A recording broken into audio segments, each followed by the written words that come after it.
Thank you all so much for coming. My name is Val. I'm from Deep Green Resistance, Wisconsin. DGR is an above-ground environmental movement with a critique of ineffective bright green environmentalism. We align ourselves with the anti-capitalist and anti-corporate sentiment of the Occupy movement. Deep Green Resistance recognizes that resistance is necessary to confront the destructive systems of power currently maiming the natural world and human communities. We have a strategy we believe can win, and that the Occupy movement could benefit from in considering how we will collectively stop corporate greed and capitalist exploitation. Although the most visible or decisive part of any movement is direct action, any organization must decipher under what circumstances direct action is appropriate. Members should consider the full spectrum of possible actions and where they fit into the master plan. One of the best ways to do this is to study past resistance movements. So the first thing to explain in the context of past resistance movements is the difference between above-ground work and underground work, as these are two very distinct and separate genres of action. In the book Deep Green Resistance, Strategy to Save the Planet, written by Eric McVeigh, Lear Keith, and Derek Jensen, they're clearly defined. Broadly speaking, above-ground groups do not carry out risky, illegal actions and are organized in ways that maximize their ability to use public institutions and communication structures. Above-ground groups make all of their actions public. Above-ground activists remain safe, not because they are secret, but because they address systems of power out in the open. They essentially put a bullseye on their heads as they march through the streets or as they display their message on signs or websites. Above-ground groups, such as Occupy and DGR, want to be well known to the public and do not want to be arrested outside of potential nonviolent civil disobedience actions. Illegal activities are not only risky for the individual person, but for the movement as a whole, because a breach of the firewall between underground and above-ground activity could compromise the integrity of the above ground and be a security risk on a potentially fatal scale. Put simply, above-ground actions are necessary to put public pressure on politicians and the people in power. They are necessary to educate, to sway public opinion, and to gather masses of people in critical moments. When there are very large numbers of people with the same goal, and with enough leverage to change the system, then above-ground movements can have a huge impact. Take the Freedom Rides of 1961. The Freedom Riders were civil rights activists working to end racial segregation in the southern U.S. by using nonviolent civil disobedience to challenge arbitrary and harmful laws.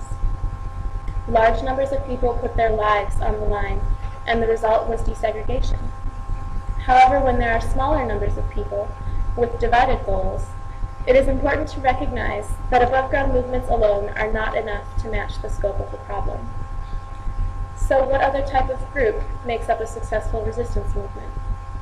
According to the DGR analysis, underground groups exist primarily to carry out illegal or repressed activities and are organized in ways that maximize their own security and effectiveness.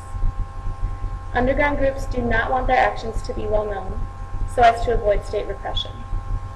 Secrecy is key, as underground members carry out the illegal activities that can push any resistance movement toward success. In the history of resistance, there are many examples of an above-ground and an underground working independently in their own ways towards the same goals. In the civil rights movement, the nonviolent Martin Luther King Jr. used the threat of the more militant followers of Malcolm X as leverage.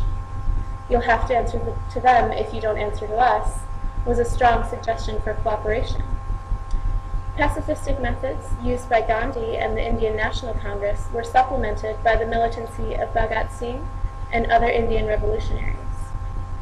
Members of the French resistance eventually enacted a policy that if a person were to take part in illegal or underground action, then that person should not participate in above-ground actions.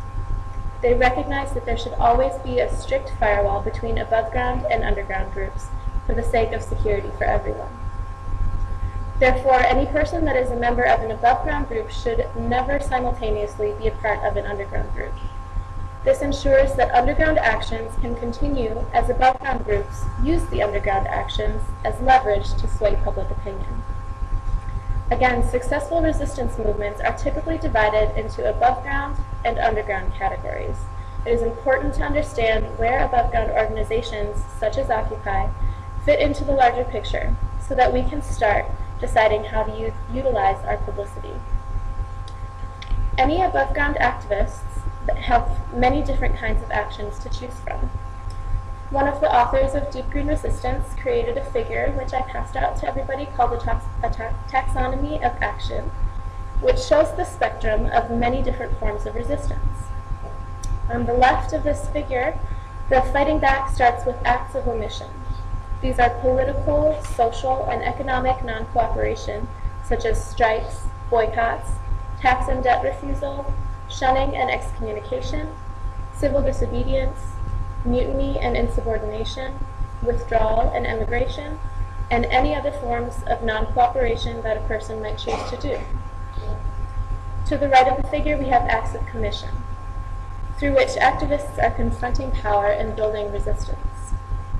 These acts can range from indirect action, things like lobbying, protests, and symbolic acts, education and awareness raising, support work and building alternatives, or capacity building in operations, all the way to direct action. Above-ground direct actions would be things like obstruction and occupation, which are considered non-destructive acts. Underground direct actions would be the more risky reclamation and expropriation, property and material destruction, or violence against humans. From this diagram, we can see that direct action is just one part of the spectrum of action. It doesn't have to be militant or illegal, just to be a decisive action that has a material impact.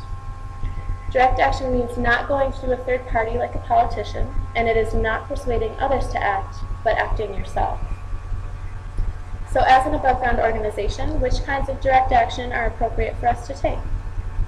Massive nonviolent civil disobedience is a time-tested form of action that can have a true impact on a certain target. If we want to do an action where numbers are not on our side, there are other options that can be effective if people are strategically placed. A tree sit would be an example of a direct action that can be very effective even if only one person is in a tree. A blockade can be successful with less people too if they are positioned in a bottleneck or in a way that makes it really difficult to move them. In either of these cases, to be considered an above-ground action, the organization has to be very clear that they are taking part in this action, especially if they are doing something illegal. Confidentiality as far as specific details might be useful for an above-ground action, but complete secrecy is not a safe tactic for above-ground groups. The basic idea for all of these actions is to use your body as your demand, and this is generally a very effective demand. Many above-ground groups have been using these methods for a very long time. The international group Rising Tide has effectively used their bodies to prevent trains transporting coal from leaving the station by locking themselves onto the rails in order to protest the destructive pollution that results from burning coal. In France, as recently as 2010, the workers' unions were able to have a noticeable impact by blockading oil refineries. Regularly at clinics that provide abortion services to women, there are people who serve as clinic escorts. These people use their own bodies to protect patients and staff from anti-choice activists who attempt to attack them as they enter and leave the clinic. This may not be what some would consider direct action, but it's a form of resistance too. Another recent example of above-ground action would be the Lakota people who blockaded the route for where tar sands oil mine equipment was going to pass.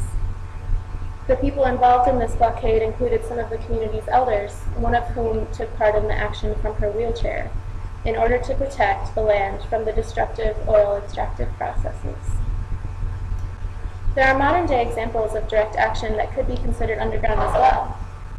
The Coconut Revolution near Papua New Guinea has managed to shut down one of the biggest mines in the world using out-of-date or homemade arms. Through militant tactics, these natives have been able to successfully prevent a huge mine from functioning. In India, the Gulabi gang, or the Pink Sari gang, confront abusive men and demand that they change their ways. If the men refuse, the gang of women return with large bamboo sticks to persuade them to change. These women are using any means possible to make sure justice is served. The movement for the emancipation of the Niger Delta, also known as MEND, has been able to use a small number of people through militant tactics and have reduced Nigeria's oil output by half.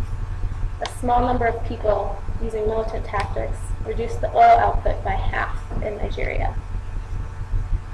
In order to take above-ground direct action that requires a lot of people and will really have an impact, a lot of planning and organization has to happen first. Luckily, there are groups of people who we can look to for help with the organizing steps.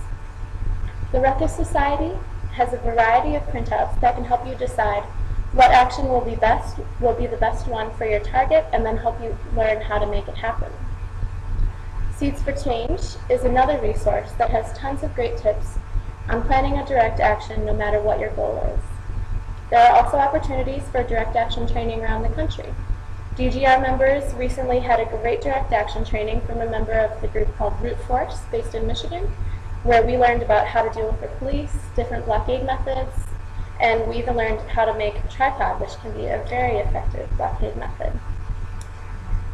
Direct action is a very important part of resistance. Symbolic actions and other kinds of non-cooperation are important too. But as the situation of the world becomes increasingly dismal, we need to respond to those in power with action that matches the scale of the issues. We really do need it all, and Occupy Wall Street helped to remind us how much of an impact lots of determined people can have. Let's not forget how powerful we are when we join together and make clear our demands for justice.